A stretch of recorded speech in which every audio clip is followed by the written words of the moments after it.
Hey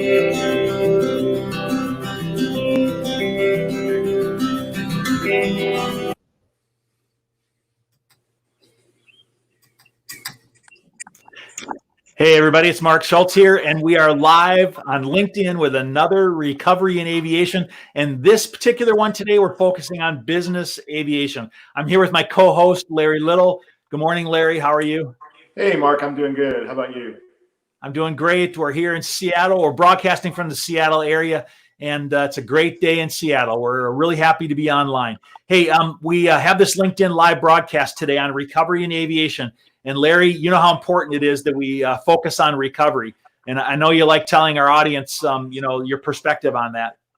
Well, Mark, there's so much negative press. Even today, every day, there's more, negative press about how long it's going to take. Is it 2 years, 5 years? But here, we have the opportunity to, come twice a week and really have a forward-looking, positive. How do we flatten the curve on recovery? And that's what we are having conversations every day, all week long, with leaders in aviation. And I tell you that there are segments of aviation that are moving faster than others. And I see people that are moving their companies forward further and faster than ever before because they are taking the lead. They are leaning forward and they are moving toward recovery in aviation. And so, hey, we're doing this live broadcast today. We're going to have some guests here that are experts in subject matter experts in business aviation. And so our focus today is going to be on business aviation, and we're looking forward to having them, on. This is a live broadcast, and so we do have the opportunity for live questions and answers. And so write down in the comments below. If you put a question in the comments below, we see it here on our studio, and we're able to engage and have a conversation with you. So during the course of the broadcast, hey, reach out to us, ask your questions, because we're going to have a good dynamic session for the next 30, 45 minutes. We're looking forward to it. Live broadcast. Put your comments in below. Yeah, Larry. Hey, Mark, I think you said it, but for the past few weeks, we've been so focused on commercial. And I was just really looking forward to this discussion this morning about business aviation. And over the next 30, 45 minutes, I think we're going to learn a lot about the business aviation environment. So it's going to be a fun discussion. Absolutely. Absolutely. So we have a couple of guests here with us today. On board here, we have, hey guys, how are you today? Doing well. Good morning, Mark. Good morning, Larry. Stuart Alien, and we have Stuart Alien and Roberto. Glad to have you guys on board with us. Thanks for having us. Nice being here. Excellent. Hey guys, where are you located today? So we're in Phoenix, Arizona, one of our downtown offices. Should hit about 108 degrees here today. So not quite Seattle, but no. Yeah, Larry said we're probably going to hit 60 today here. I don't know. That's right. Yeah, 60 and mist today. Rub it in. Yeah, I know. Hey, but you got something that we don't. Listen, you probably got fair skies today, right? Always. Beautiful skies. Listen, all of us here are actually pilots. Larry is more active than me right now. Larry, you think you'll be going out flying today with the weather we have? Mark, I hope to do my first test tryout flight on a Cessna 182 this afternoon, and I think that's great. Fantastic. Yeah, Larry's going to go for his high performance rating here. That's great. That's fantastic. Awesome. Yeah, it's fantastic. But you guys always have fair skies down there. So, hey, you might have high temperatures, but you have great general aviation, business aviation, flying weather. So we're jealous about that. Hey, listen, great to have you guys on here. And you guys are with a company called Bluetail. Stuart, what is your role in the company? So I'm a co-founder along with Roberto here. So my primary role is sales and business development. I do some work on the customer success and support side and help with some operational things, although we're in the process of maybe bringing somebody on to take care of that role on our behalf. And Roberto, how about you? Yeah.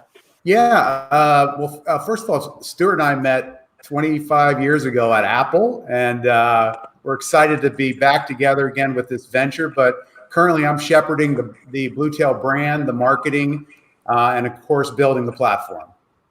Excellent. So, as I see it, just for our viewers, is Stuart, your focus is on aviation and on the subject matter expertise in aviation, and Roberto, your background is technology and platform. If we could sum it up that way, is that correct? Yeah, I mean, more simply, I bring the money in, he spends it. Okay, all right, great. Yeah, I want Roberto's job. Yeah. Good. Hey, listen, Bluetail, you have this tagline which says Bluetail aims to modernize aircraft records management. And we're going to have some discussion about that a little bit later on. But right now, I want to a little bit focus on the industry. And, general aviation has been an important part of my life since I was small.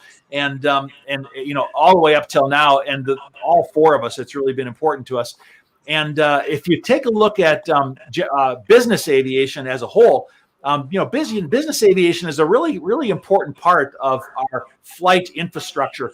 Out there today, about 500 airports, you can fly commercial airlines into, but about 5,000 airports, are business aviation kind of airports. And, that's really a big impact. And so for us, we have an opportunity to engage in a market which really is significantly broader than those which are in the commercial aviation space. All right. So I see you guys positioned actually quite nicely. And as I kind of jump into that, we want to talk a little bit about the importance of the industry. Now, Stuart, you have background specifically in general and business aviation, right? Can you tell us about that a little bit? Yeah, that's correct. So I started out in general aviation. I did my flight training at the University of North Dakota in the 80s, ultimately transferred to Ohio State, where I graduated with an aviation and a business degree. So jumped in and out of tech and aviation. But in 2003, when I was still up in the Bay Area, California, we actually purchased a flight school in Southern California that was doing in-aircraft type ratings. So really got me square into business aviation because we were training corporate operators, 135 flight departments, owner pilots. Did that for a number of years, and then actually moved on to another training company doing a similar thing called ProFlight, which is now Textron Aviation Flight Safety Training. So I did the training piece for probably 12 plus years. Got real familiar with business aviation, whether it be through the customers, trade shows, that sort of thing, and then ultimately worked for a 135 operator for about a year, and then after that, just been doing some various software projects. So, yeah, about 20 years, pure years of business aviation. Feel I know it pretty well. That's really great. And, the business aviation space is so important because these statistics on the screen here right now are from the MBAA. And, they say that there's about 1 million business aviation jobs out there. And I suppose if you included all of general aviation, there's a tremendous amount more. But, that's a space that we have a big opportunity to impact through business aviation out there today with 1 million, jobs out there. And then basically the financial or economic impact of that is MBAA also reports that there's over $2 billion of impact from business aviation out there because of business aviation. And so, it's great to see companies like yourself and all of us being able to engage in that because it really has a big impact. Guys, we've been looking at the industry right now and what's been happening in the industry. And Stuart, you had a few thoughts or ideas, down there in your region. What's happening down in your area with respect to business aviation? What kind of activity are you seeing? Well, of course, the bottom dropped out, a few months ago. We were part of that, and that's been really tough. And, I talked to a lot of people, whether it's in the training space or operators, FBOs, and everybody really experienced kind of the same thing. But more recently, we've seen some really positive signs. I was looking at some data points this morning about Scottsdale Airport, which is our home-based airport, SDL, having a larger share of some of the new flights that have been taking place in business aviation.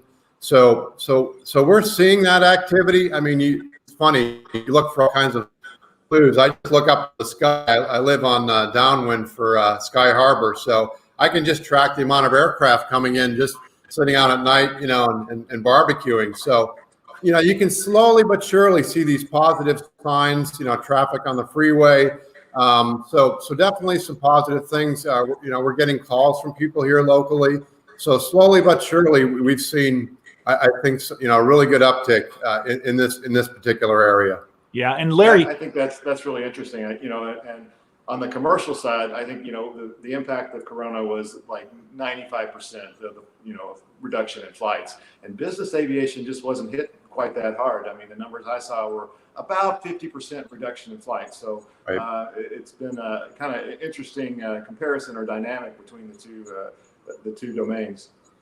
Yeah, so we really saw business aviation fall less than commercial aviation, and I also saw there was some statistics reported that even just last weekend over Memorial Day that the traffic in business aviation was about normal of what we saw a year ago at this point in time. And so there are certain pieces of this that we're seeing really some amazing recovery that's already occurring within business aviation. Now, listen. I watched a webinar recently where there was a lot of experts in the industry on that webinar, and they were saying, "Look, it's tough. We're struggling right now because we're having to deal with all the same issues that the commercial airlines are. Like personal protective equipment and cleaning procedures and food and all those things that we know have been happening in the commercial aviation are also affecting business aviation. All right, and so yeah, they're affected by all those same things." But, Larry, you had some thoughts about maybe why people are shifting over to business aviation instead of, commercial. Do you think we're going to see an increase in activity in business aviation? Well, Mark, there's a couple of things that, thoughts that come to mind is, first off, business aviation hasn't been hit as hard, right? We just talked about that. But I think going forward, there might be a tremendous opportunity for growth. I mean, and Stuart and Roberto, what do you guys see in the future as far as, I think people are more willing to get on a private or a business jet than they would be on a commercial airplane. Well, I think we talked a little bit about that before this call. Just that some of the reports. I think there was a report out of FlexJet, that they're getting calls from people that were flying commercial, and they have the wherewithal and the resources to do it. So they're talking to people they've never talked to before, and I'm hearing similar stories from some operators.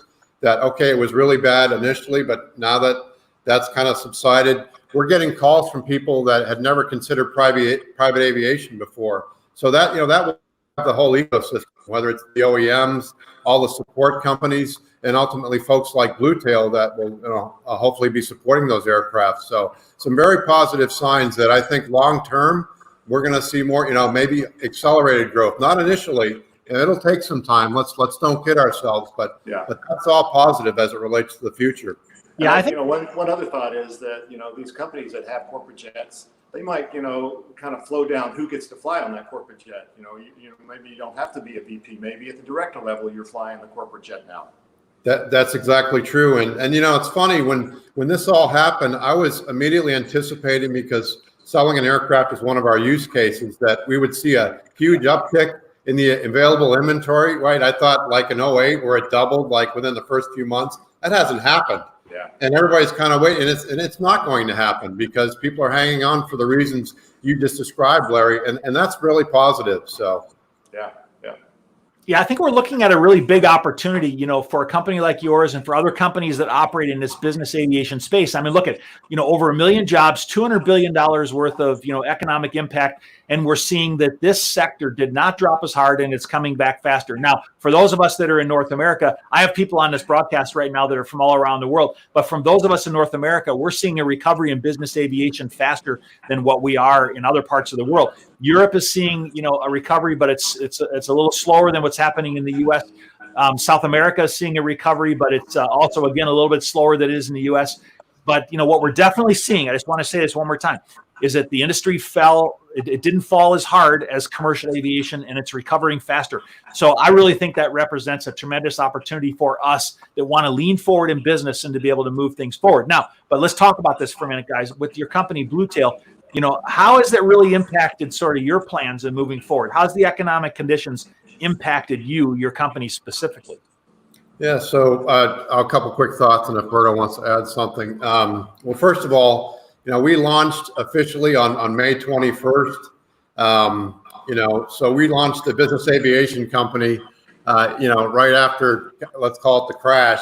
So if that's not the poster child for one of your success stories, I'm not really sure what is. So we're doing our part, but all kidding aside, we've seen some great reception to our product, our messaging, our brand. And then, we've been closing some deals. We've gotten some positive press. So in our minds, we feel good about help, maybe being one small piece of that recovery. We hope to hire some people this year. And I've got friends that have contacted me, great people that have been displaced. So again, if we can play one small role in helping bring some of those people into Bluetail, and pick up some of that slack. That's all really good stuff. Did you want to add anything to that? Or? Yeah, I mean, a lot of us on this call have been through a lot of slowdowns in the economy and crashes, and as you can tell, Stuart's the guy who has all the aviation background. I do not. I come from the software and the SaaS world, and this is the best time for companies to really invest in digital transformation. And Stuart and I think this was a great time to start this company and get it launched. Disruption happens in crisis, and what we wanted to do with our product was take aircraft records and make them more visual, make them more connected, make them more collaborative. And we think it's a great time to invest in technology in all your companies, whoever's listening out there. So, gentlemen, we said at the beginning that your company was really modernizing aircraft records management. So, listen, for the people out there right now, that sounds pretty boring, isn't it? Hey, wait a minute. I didn't just say that, did I? Well, you said it. Tell us what's the importance of records management. Why is that something that's important right now? What's happening? So, well, it's interesting because, I think there's a lot of different ways of answering it. I think maybe the simplest way is just to give you a little bit of a thumbnail from a call I took on Friday. I closed the deal on Friday. I won't mention the person's name. PC-12 owner operator, great guy, had been kind of following us in the press. And, we talked about this at a simple level, the fact that he's got all of his paper records sitting at his service provider, so for him, just to spend a couple bucks just to digitize those records, to organize those records, he's going to have peace of mind. And I think he put it best that basically for what he spends every couple months for detailing his aircraft, which we all know is not cheap. He can have the Bluetail service, so he'll have peace of mind. Everything's backed up. It's organized. You can share it. There's less contact. And then for all the people that are working remote now, it's just perfect for him. And that's only one of our selling, value proposition kind of, tenants. But I think that there's just that piece alone that, now's the time to do that. Yeah. So, hey, Roberto, what is the product? What is it you really offer, and what does it really do? Yeah, after we digitize the aircraft records, we have a whole ecosystem, which we like to call a content curation hub. And we can handle not only your aircraft maintenance paper records and digitizing them, but we can take in flight logs, we can take in your legal documents, we can take in your financial documents. We've got an open API that connects out there to software of your choice. So we basically know that the commercial world has all these great features and technologies, and they're very expensive. And part of Stuart and I's vision was to take those technologies, because we know them so well from our experiences. We're going to bring them down for pennies on the dollars and bring it to the business aviation and GA world. That's really our mission. There's no reason why those big boys can't are the only ones that could use that technology. We're going to bring it down and make it for everybody. Okay, so Larry, you've been in that space for a long time. Bringing mobile technology and records and digital, to the commercial world. What's your reaction to having this kind of capability down in the business aviation, general aviation world? Yeah, you're right, Mark, because while I was at Boeing, we actually, did a merger and acquisition with a records company and integrated it into the Boeing tool sets. And it doesn't matter if it's commercial or BAGA, having good records impacts the value of the asset. And if you don't have good records, then, the asset just is not worth as much. And so I think to see you guys bring it on an iPad to the business world, absolutely it increases the value of the asset and increases airplane availability as well. Hey guys, can we break this up into two pieces? If you have an owner operator, or if you have an FBO or an MRO that's maintaining the airplane, can you give me sort of a breakdown of how it would be an advantage to either of those two parties? One and then the other. So the owner operator and then the maintenance provider. Yeah. So for the owner operator, it's peace of mind. It's the fact that if you don't have your records backed up, something bad happens. Hopefully it doesn't happen, but if something does happen, that you could potentially lose up to 20% of the value of your airplane So it's the kind of insurance you don't really need it until you need it. So it's good to have that peace of mind, but also to have things organized. Let's say you want to share things, collaborate, like Berto was talking about earlier. So we have all those tools, and Berto can get into some of the specifics. So that's from an owner operator's perspective. There's that, and then from a, like say an MRO, an AMP, somebody on the maintenance side. We've got an AMP that's on our advisory board, and we talked to them early on about just some situations where they'll go to do a phase inspection, or maybe just some unscheduled maintenance, and oftentimes they've got to go through and they've got to see, okay, is the 337 there to support that last STC? Where can I get the 8130, right? That related to that MTR. So they can spend upwards of an hour or two, sometimes even longer, searching for things.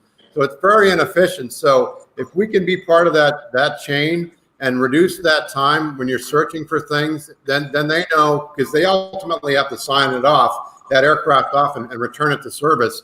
So so their next on the line, their 145 repair station certificates on the line. So I think that's a good use case there too. And we've got other ones outside, like in the lending world for compliance, on the regulatory side. So we don't just limit it to owners and MROs, but there's other folks in the ecosystem that we know will benefit as well. Okay, hey, let's. That's a great explanation of kind of some efficiency gains, and those are just great examples of efficiency and compliance. I think the other dynamic that's going on now is people don't want to touch records. They don't want to touch a box, right, or they don't want to touch a paper record. And you kind of said it. People can work from home. They can keep their hands to themselves. They don't have to touch a bunch of records that they're uncomfortable from a health standpoint doing. Correct. So let's tie this back into sort of the recovery in aviation. Then I want to go off into two different directions. But number one right now, Larry, you brought it up right there, is that, how is, in your guys' opinion, how is going digital right now, going to help somebody, in acceleration of their business, or to make flying easier? Or how does this contribute to the recovery, of aviation right now? How does it make it faster, cheaper, and better? Well, I think, we've touched on some of this. I think having things digitized, if you've got remote workers, then they don't have to drive back into the flight department, open up the file cabinet to find that specific document. So there's time savings. There's less contact, like Larry was saying. I think that that's a big part of it. We talked last week about just some other things that tie to our use cases. So, Bluetail's great because you can have all your records digitized when you go to sell your aircraft. And I've been through that situation before. It can be very laborious. You sit in a room, you got to go through the binders, right? You're always asking questions, you miss things. So this obviously helps that situation. But there's things that are happening now which are getting more, I think, exposure, like virtual aircraft auctions. And heck, we were made for something like that when you think about it. We've got all the tools. So, if you run virtual, I know there's some good companies that are doing this now. We've reached out to them. I mean, we think that that's yet another example where this can really aid in the recovery because, like Berto said earlier, some things are going to be done a little differently moving forward through this disruption. And we've got all the tools to support that. So, Berto, can we talk about this platform for a minute? So this is a SaaS-based platform. Can you explain to our viewers real quick, what is a SaaS platform and how does that advantage, your product situation? What is it really? Yeah, for all you people, SaaS is software as a service, and a lot of you are consuming products like that. Netflix is a SaaS company. iTunes. There's a lot of your software that you run your companies with that you're paying monthly fees. So it's a software piece that's multi-tenant. One of the good things about the way we built Bluetail from a SaaS perspective is it's not just, if you're a flight department and you have 3 or 4 aircraft, you can have one account and look at all those planes, look at all those records. You can have a relationship view within documents. So if you guys have ever seen mind maps before, if you've got a part number and it's related to certain ADs or things that you've fixed, you can literally have a relationship. So you can take one document and go, what other documents are related to that? So the SaaS world brings all these great, expensive commercial technologies down to us for, pennies on the dollar. And it's a simple login. It's all mobily responsive. So you can see it on your iPad, your iPhone. If you want to take a picture of your record with your phone, it'll automatically get uploaded straight into Bluetail. So we've tried to really take a lot of the problem use cases and make it really easy for the owner or flight departments. Yeah, it looks like it's a really user-friendly interface. Larry, you've worked a lot with mobile products right now. What is your reaction to the interface there? Well, I think I just saw this interface this morning, and I thought, wow, that's just really clean and organized. And to be able to have it on a laptop, on a mobile device, and on a phone, and have those kind of all interconnected, great job. So, Berto, what are the platforms it runs on? The platform, we have it hosted for security reasons at Amazon, AWS. It's FedRAMP compliant, HIPAA compliant, SOC 2 compliant. So we've got nightly backups. We do something really different that a lot of people aren't out there. We track every IP address into the app, so we know who is in the records. There's no way to duplicate. Overwrite a record. An automatic versioning system takes it to the next version. You can't delete records. Everything is archived but not deletable. So that's all because we have it up in the cloud and we're using a lot of the tools that Amazon provides. So it's solid state for, like I said, as we try to bring the cost down to everybody. How about the Mark, we've talked run on about the client side? Yeah.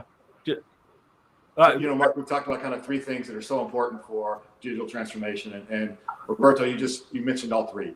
Cloud-based, has to be cloud-based, has to be used on a mobile device, and has to have a clean and modern UI. And that's kind of, from what I've seen where you guys are going, you've just embraced those three things that are foundational for airlines to be able to adopt this, or operators. Thanks, Larry.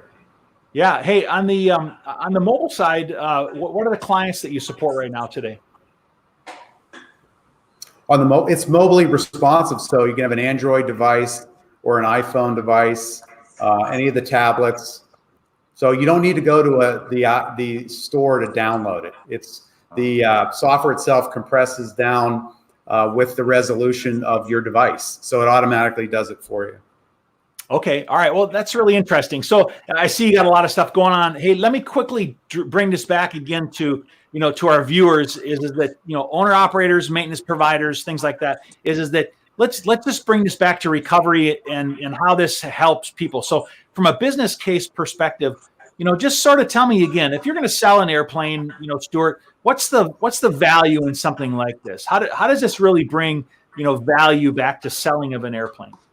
Well, I think it's pretty simple. Again, having been through that process, first of all, I think it limits your buyer pool.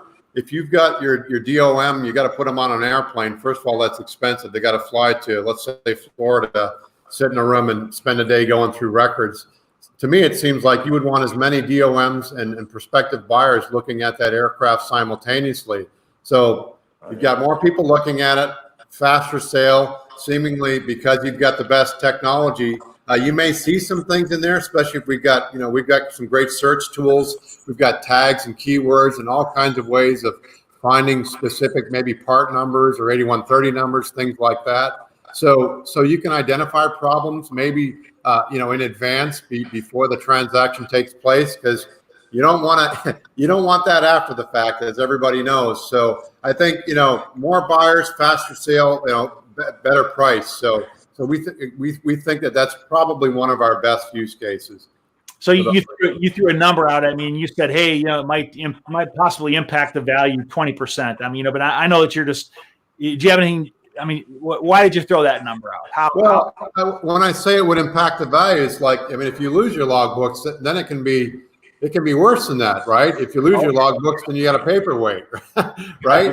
So, but I think there's some kind of value quotient, but for having better records, whatever that number is, maybe it's a small number, but I think too that and Larry, you know this, that if you've got really organized records, everything's nice. I mean, it's like when you go into somebody's home, that just says a lot about how they've maintained that airplane. I mean, I hear that all the time. So if you've got the latest tools, everything's organized, it means, you know, you've overdone it on taking care of that airplane. And I would probably choose that airplane over the one next door that's, you know, got the bird sitting on the top of it, you know. You're so spot on, and like we said, it increases the value of the asset. There's just no doubt about it. It increases the value of the asset, whether as an owner or maybe as a leasing company or as you transition airplanes.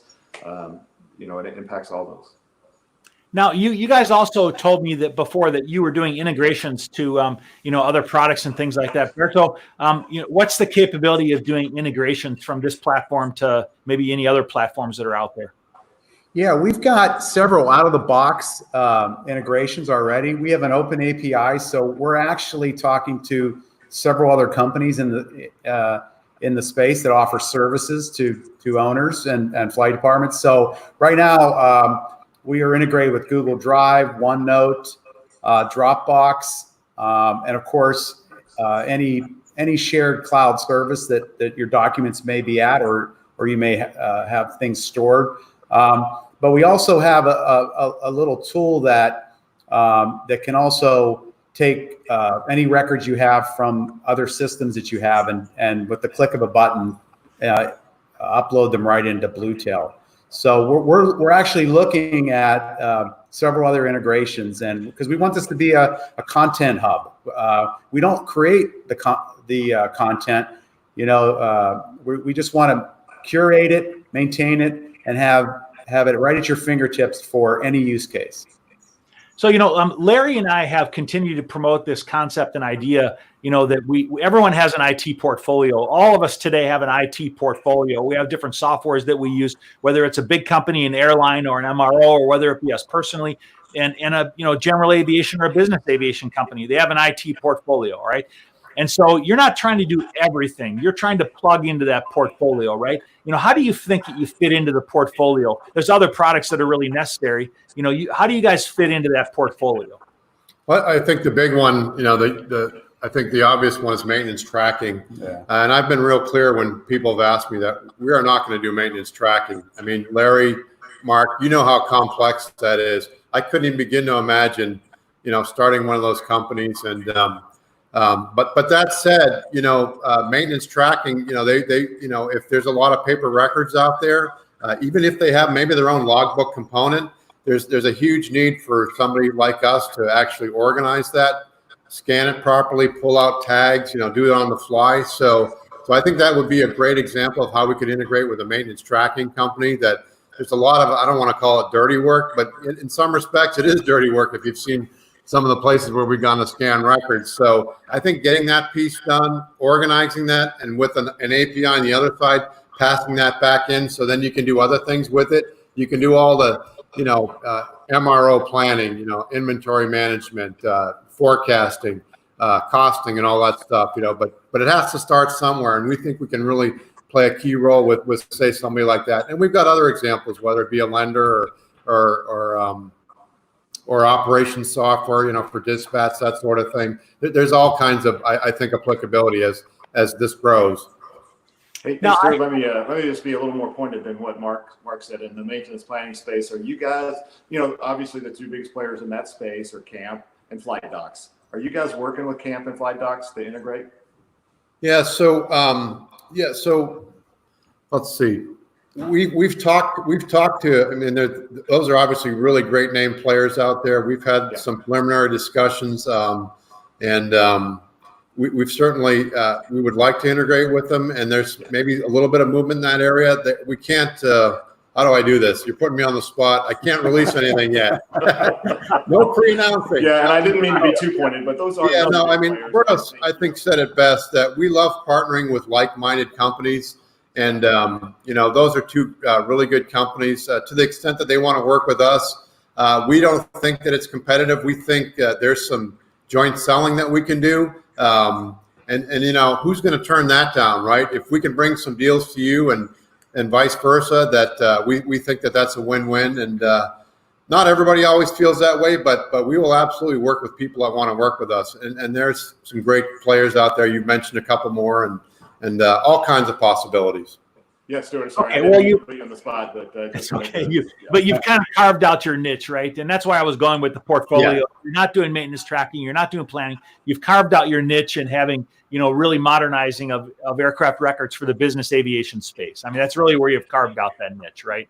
Yeah, and Mark, just something on going back to the recovery in this 2 or 3 month period that we've been, a lot of companies have been doing all kinds of different things during this time. And one of the things that Stuart and I really talked about is crystallizing our value proposition and also crystallizing our branding. And, it's been a tough 2 or 3 months, for all of us in the US and all over the world with COVID. But we think that we spent a lot of time thinking and having good conversations and dialogues about, what do we want to be when we grow up, and what is our purpose for Bluetail? And we think we've crystallized it clearer than we've ever had. So a lot of good can come out of crisis. Well, let me follow up with that question. Let me just ask you this very pointed. It's a different pointed question than Larry's. Okay, it's easier. Is it that when you were dreaming up that somebody needs modernized records management out there? Tell me, why did you do it? What was the demand that caused you to say this is a missing area in the industry? Let me start, or do you want to start? Go ahead. Okay. No, you start, and then I'll fill in. All right. Go ahead. So, when I left the operator, this was 5 years ago, I was looking at all kinds of digitization opportunities. And because I came out of the training world, I was initially just looking at e-learning. There's some really exciting things happening in e-learning. I'm sure you guys have been watching that, whether it's through animated software where you can, kind of do your own thing, or through a live learning session. So I looked at that, and then through just another individual, not Berto, we're looking at just the whole manuals, and then that kind of morphed into records. So I've really been looking at it for a while, and as fate would have it, I wound up back in Phoenix 2.5 years ago for another opportunity, and Berto and I started talking, and then what I'd call kind of a series of kind of strange events. There was all these pointing signs that you guys need to really kind of do this. So for us being here, and I could give you some kind of weird examples, but it's just, when you go for a walk and you just see certain things, it's then a nut falls on your head and it's like, hey, it's time to do this. And we, about 1.5 years ago in earnest, we said, let's go make this happen. We can do this. It's going to give us an opportunity to work together again. And, and we've had our ups and downs, but more ups than downs. And we've really been enjoying it and having some fun in the process too. Yeah. Hopefully that's obvious. Yeah. Yeah. Just to fill in, before Bluetail, I spent some time at an electronic medical records company in the PT space, physical therapy. And actually one of our board members is, I think, one of the best SaaS CEOs out there, Paul Winandy, and he's on our board. And we took a company that had very similar problems in the industry of records weren't digitized, workflows weren't efficient in the software space. And, we took a company that was really small and grew it to a really large company, all based on the same principles. And that's what got me excited about the aviation space. I'm coming in here very green, but I saw the opportunity of digital transformation and where we could help owners and flight departments and companies out there to take advantage of all this great technology that's out there. I see billions of dollars in the sky, and then I see some, like you said, the portfolio of software. It's just like, why can't we just make everything visual? Everything is not a linear file like in DOS. Let's make the records come to life, make them actionable.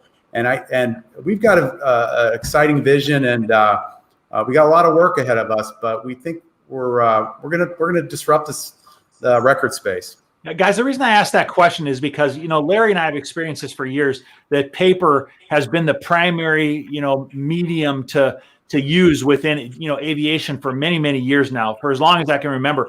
And really, digital transformation is such an important part. And that's what really Larry and I are all about, is we're looking for opportunities to be able to accelerate this industry and move it forward further and faster than ever before by moving people into digital. And not only the safety aspect of it, but the efficiencies of it, the retaining value of aircraft, but also, just the need to be able to move from, paper into a digital or electronic world. And what I see you have done here, Berto, is that you've taken the experience from another industry, which is very tremendous. Many times we do that. We see the value in things that have been successful in other places, and you're bringing it into this space here in business aviation. And I want to congratulate you for that, because I think that's really a good move. I think you guys saw the demand and you had the background and experience to do it, and you're making it happen within business aviation. That's great. Thanks, Mark. Yeah. Hey, I see you guys have been featured recently in MRO Business Today and in AOPA. So I guess they've put some press releases out about your product. I guess they've been impressed about it, huh? Yeah, and we certainly appreciate it. Matt Thurber at AIN also did an article, real nice article, kind of kicked things off. And we're talking to some other media outlets. So, I've been getting razzed a little bit because we're a little overexposed right now. What is that? You got to be careful. You don't want to start reading your own press releases, right? Because you sit on your butt and you don't do all that hard work that Berto just talked about. So it's great, but we've got a lot of work to do. The net of it is that people know us now. We had to start with awareness. So now we've got to take that awareness and we've got to, go and get leads, which is actually happening. It's helping, with our other lead generation activities, making the phone ring. So that's been real encouraging. I mean, that was one of our initial goals. Yeah. We had to start the company. We had to get it funded. We had to get the product built. Now we got to get a bunch of customers. And I think we're well on our way to that plan. So, hey, listen, I was there's no time off now. Hey, I was watching our primary software platform, and for some reason the questions weren't coming in over there. And I glanced at my phone here right now, and we have a bunch of questions that have come in over here. And I wanted to just bring a couple of questions up if I could quick. All right. So here's one of them here is that how do you disinfect paper logbooks? All right. Digital software. Yeah, exactly.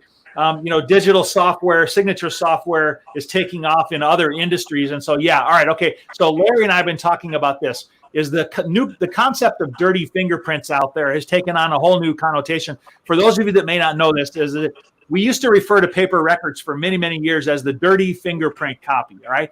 Now, today, when we're looking at paper and people touching it, that changes the whole thing. Now, the question to you guys is that with the need to get away from, paper logbooks, all right, and from dirty fingerprint copies, what do you bring to the table here? Can you guys just give a quick response to that? To Brad Elliott, he's the asker of the question. Brad, he's always been a troublemaker. Thanks, Brad. I got some good friends on the phone today. So, excellent question. So, well, first of all, the scan, it all starts with scanning, right? And those are your records, those are your baby, and we're probably overdo it in terms of being careful with somebody's records. We scanned a CJ recently. Took us a couple days. It was probably 8 boxes worth of stuff. So we locked everything up at night. We wore gloves the whole time. We had an inventory sheet of everything. We audited everything. We put things back exactly like we found them. So you know this, Larry. When you go through binders, people will staple the MTR to the work, to the packing slip, to the 8130. So you got to take those staples out, put it exactly back. You don't want to disrupt or hurt any binders. They got to go in a certain way. So we're overly sensitive to being careful with somebody's records because we know how important that is. And as we set up our scanning centers, and we'll be talking about that in the coming weeks, we've got a whole regional scanning center strategy we're going to be rolling out here. We will impart that same level of caution in our best practices as we roll these out. We've partnered with somebody on the East Coast that we know is going to do an amazing job for us. Can I say their name? Wait. Yeah, Records Force. And we'll be announcing with them shortly. They've been doing scanning for some 40 years. They've got locations all throughout the U.S. So again, we will be setting up some very, very, I think, rigid procedures because we know how important those records are. Yeah, guys, thanks for answering that question. I got a couple other questions I want to throw out here. We get people that join these broadcasts from all around the world. And so it's a little bit hard sometimes to interpret exactly the questions, but I have one here I wanted to throw out there.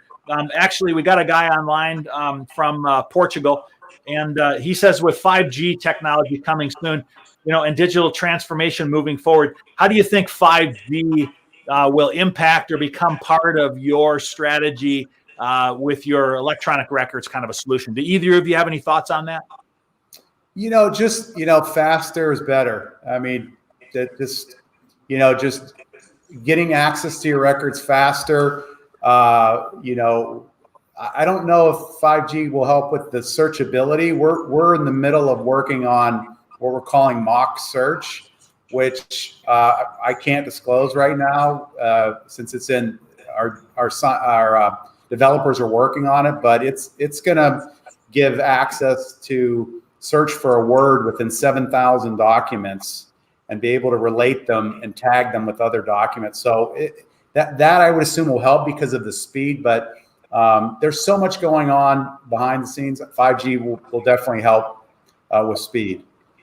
Okay, well, it definitely will give us better reach. To be at the airplane and have a mobile device and be able to capture a record, whether you're capturing on a device or a picture, and then be able to, to move that really quickly, that's where I believe that's where the impact is. Yeah, I remember we got a question from one of our customers because we do all the aircraft documents, not just the logbooks. Probably saw we've got a little Campy file folder on the left side. It's called RAM check. So that's basically all your onboard documents. So that's your registration certificates, your AFM, your weight and balance, maybe some insurance documents, customs information. But the question was, well, hey, if I get my AFM in there, that's like 2,000 pages, and that's a huge file. So having connectivity, if they need to go and research, something that maybe a light went off on the panel, right? And what does that mean? Can't get to the checklist, so it's just something like that. You were asking about it, and 5G I think would certainly help in that scenario. Roberto, you said it, faster is better. Yeah. Yep. Hey, we have, like I said, we have people from all around the world on this broadcast, and I have a question coming from a planning engineer, and I think it's coming from India. It's coming from India, and his question is that when we bring things like the aircraft maintenance manual into digital format, there's always a need for electronic signature and electronic stamping, and additionally, comment boxes and things by an aircraft maintenance engineer. And you said this would avoid a lot of printout. Now, before you answer that, there's a big challenge between the major commercial aircraft carriers and the smaller operators. I know that the level of documentation coming from the manufacturers is not the same. And so do you have any ability to be able to help the problem that people have with task cards and electronic signatures, or are you downstream from that? Can we just have a little bit of a conversation around that? Because that's one of Larry's areas of expertise. Do you want to take that? Yeah, so first of all, just on the feature side, because we would have spent a lot of time just talking about all of our bells and whistles. We do have the ability to add watermarks, e-signature, which is fully compliant with the Advisory Circular 120-78A, covering all that. I think you mentioned stamps. We also have stamps in there. We have the ability, once you've got an uploaded file, could be one page, or multiple, pages in the same file, where you can go in and add comments. There's notifications attached to that. So there is this collaborative piece already with the documents. If the question is more to, are we going towards more like living documents, a la versioning? We've had some discussions in that area, and of course we can only do so much at once. But right now it supports a lot of what I think that question was about. But there's some other things that we'll be building in the future that I think will also be beneficial. Did you want to add anything to that? No, that's exactly what I was going to say. Okay.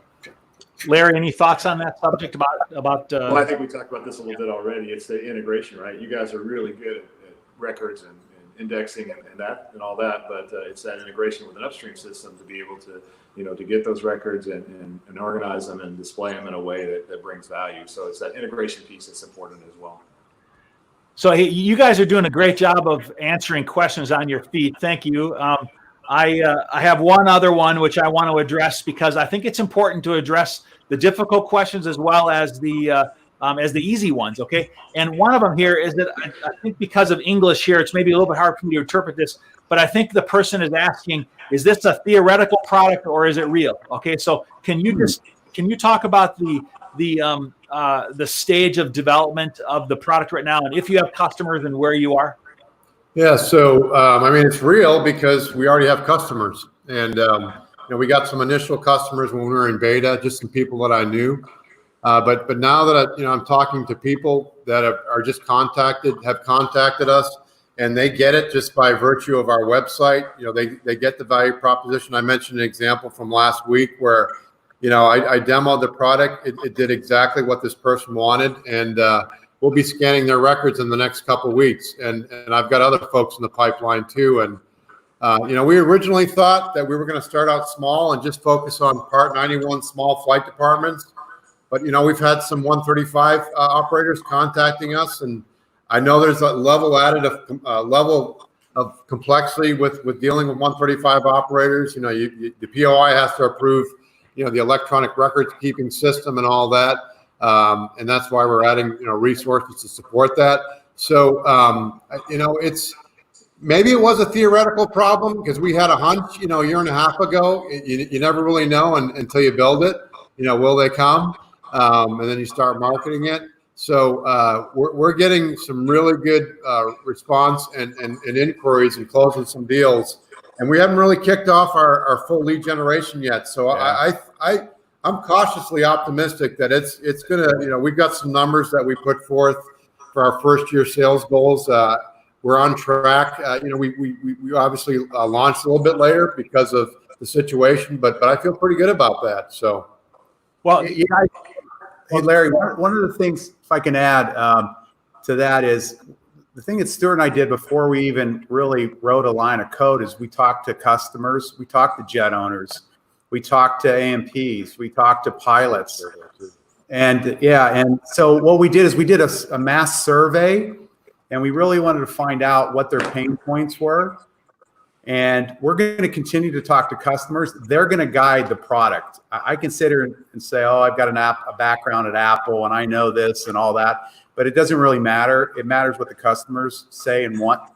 And they're going to guide our product. So we think we're off to a great start, but customers are going to tell us where to go. Yeah, I can tell you from Larry and I, from our experiences, that there's a demand out there for this. All right, for the need to move from paper to digital, and so it isn't theoretical at all. There's 85 to 90% of all the operators out there today are operating off of paper. And so there's a high demand for this kind of a product. And so my personal experience, firsthand, meeting with hundreds of companies out there, is that there's a high demand for this. Hey, one other question here came up. I want to throw it up on the screen, and it has to do. Oh, it's a big question. Whoa! Completely. All right. Okay. So listen, it's from Andy Belser. It looks like, but let's take it off the screen so we can see the guys' faces. So. Okay. Anyway, let me basically tell you what the question was. The question refers to change management. In any business and operation, when we're dealing with digital transformation, we have to deal with the challenge of change management. So moving from one business process to another, and the adoption of enabling technology. What is your perspective on how you help companies to move into a digital world, and how do you manage change management during the process? Change management as far as what? Oh, as far as moving. What part of to me is process change and technology change. Process change and technology change. So most companies are concerned about the fact that they have processes and they have to change those, and they have to move from paper to digital. How do you help people move? How do you help people move from paper to digital? Yeah. So I think we do this a lot in any technology that you bring into any company, and it takes people, it takes process, and it's not just all about the technology. So I think you've got to plan for that transformation and get people involved and get their buy-in and move them to, the next generation of how they're going to do things, because it's going to be more efficient. It's going to provide, you're going to make better decisions because you're going to have data at your fingertips that you wouldn't have before. So it's not just the technology solution. It's you've got to have buy-in from your team, and you may even need to change a process or two. But it's worth it in the long run. Great. Hey, listen, we're coming up on the hour, and we wanted to try to keep this within an hour. And so I wanted to start to wrap up the discussion, but there's an important part that I think is that we have people out there in the industries that are asking themselves is that, well, what can I do in my business in order to be successful? All right. In this difficult economic time, in these uncertain times of what's happening with aviation, listen, business aviation is going to rebound faster. We're seeing that right now. But even given that, let me start with the two of you, briefly, real quick. Stuart, what advice can you give, as a leader in aviation, what advice can you give to people with respect to, recovery? How can they help recovery within their own business? Yeah. So I think, for me personally, I've had a lot of experiences, had some successes, had some not so successful things happen. So, and that's partly because, like my dad, I'm an entrepreneur, and I've always liked taking some risks, usually measured risks. So, when things, as things get challenging and difficult, I tell people, and this is a cliche, don't be afraid of failure. Personally, I'm afraid of failure, and it stings, right? If something bad happens, but like other people, I've always used that as my motivation to get back off the floor, and to try harder, to work harder, to be smarter, to stay positive. And, this hasn't been, all wine and roses this last year and a half, getting to where we are, whether it's, getting the product done and tested and getting the company funded and all that. I mean, there's a lot of work, and, we've had some successes, and we've certainly enjoyed those. And, when we've had some issues, we've talked about it and worked through that. So you just got to keep, you got to keep pressing and recognize that, with that attitude, good things happen to good people with good ideas. And I firmly believe that. So I don't know, that helps. Great. Hey, Berto, how about you? What's your perspective as a leader in aviation? What advice can you give to people? That sounds like a Harvard Business Review answer. Right. So I read it. Yeah. Right. Yeah. A lot of people don't know that Stuart is like the songbird of our next generation, but I would say, I would just say, you gotta, in times like this, you gotta laugh a lot, and don't take yourself too seriously. But Stuart and I talked about how do we come out of this? It's a very sensitive time for a lot of people, so we have this motto of, coming out punching. And so every employee at Bluetail gets this. Oh, wow. So Awesome. Rock 'em robot. We're bringing it back. Hasbro loves us, but we're going to come out punching and in a good way, and it's a figure of speech. So no hate mail, please. We just laugh a lot and work hard, and we'll all come out of this fine. Charge hard. Listen, I tell people all the time is that enthusiasm is success. All right. Is that, leaders that have enthusiasm are going to lean forward and lead our industry. And you guys got enthusiasm. I think you're going to do great. Hey, listen, I'm going to be wrapping things up here shortly, and I wasn't going to do any more questions, but there's one last question that came in that I really felt like I wanted to address. And the reason that I did is because it comes from someone who says, how do you distinguish yourself from other similar products in this same lane? And I think it's a really important question when people ask that is that how are you different than my other choices? As I'm sitting there, this comes from a helicopter operator, and he's asking himself, why should I consider you instead of somebody else? Can you bring us to a close by giving someone a parting thought on why Bluetail should be considered over somebody else? Yeah, so I mean, I'll take first stab at it. When we set out to design Bluetail, Berto actually, to his credit, came up with like a bunch of guiding principles, and we really tried to stick to those guiding principles because we did take a close look at all the indirect and direct competitors out there. So just some very simple things that, it's going to sound, again, cliche, but, a simple user interface, a simple user experience. I know we mentioned before, I know you said, Larry, that it looks like a clean design. Well, I found out just how hard it is doing a clean design and making sure that everything works. And then, putting things where you expect them to be. So we really have been focusing on, 90% of our efforts on creating the best product, because ultimately, if we come up against a competitor and it's just like, hey, just like you do in an airplane, go fly both of them. And you tell us which one you like better. So, if we're not doing our jobs right, then we'll find out in a hurry. But I think that our product ultimately wins by virtue of what we've seen out there. So anything you want to add to that? No, I think that's absolutely great. I like Roberto, you said this, and Mark, Roberto, you said this already. You guys are talking to customers. You're building a product that you hear. I mean, whether it be a focus group or however you're doing that interaction, interaction or asking for customer input builds the product that they want and that sells in the marketplace. And I know that's what you did at Boeing, Larry, when you created really some leading industry products out there. So that really makes a big difference. Hey, listen, as we start to bring this to a close, we can't answer everybody's questions. There's really a lot of them out there. I wanted to just say that people can continue this conversation with you. If someone wants to reach out to the two of you, what's the best way to get in touch with you? Well, you can certainly go to our website, which is bluetail.aero. There's all kinds of contact forms on the website. We've got an 800 number. You can use that email address and send us. We'll both get those inquiries. I think there's another email, support@bluetail.aero. So there's umpteen number of ways to get a hold of us. You can reach out through LinkedIn, private messaging. So I like to simplify things for people. So the bottom line is that if they want to catch you, reach out to them on LinkedIn or this address, sales@bluetail.aero. Correct. You guys want to continue the conversation, reach out, talk to them. Hey, if you guys want to get in touch with Larry and I, best thing to do is to go out to Google and do a search on #DigitalAircraft. You'll find everything about what we're doing and previous interviews and things like that. So if you want to continue a conversation with Larry or I, reach out to us on LinkedIn or do that search. Hey, listen, I want to tell everybody, thanks for joining us today. We really believe that business aviation is a critical component of the aviation industry.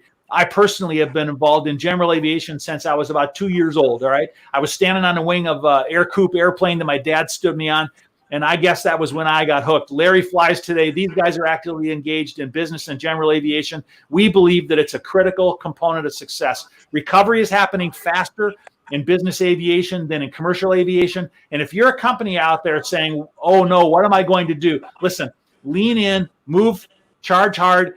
Maybe you go out and buy one of those Hasbro punching things, okay, in order for your company to be able to get motivated. I'm not sure. But the bottom line is that we in the industry that are leaders are going to lead success. And it's with great enthusiasm that it's going to happen.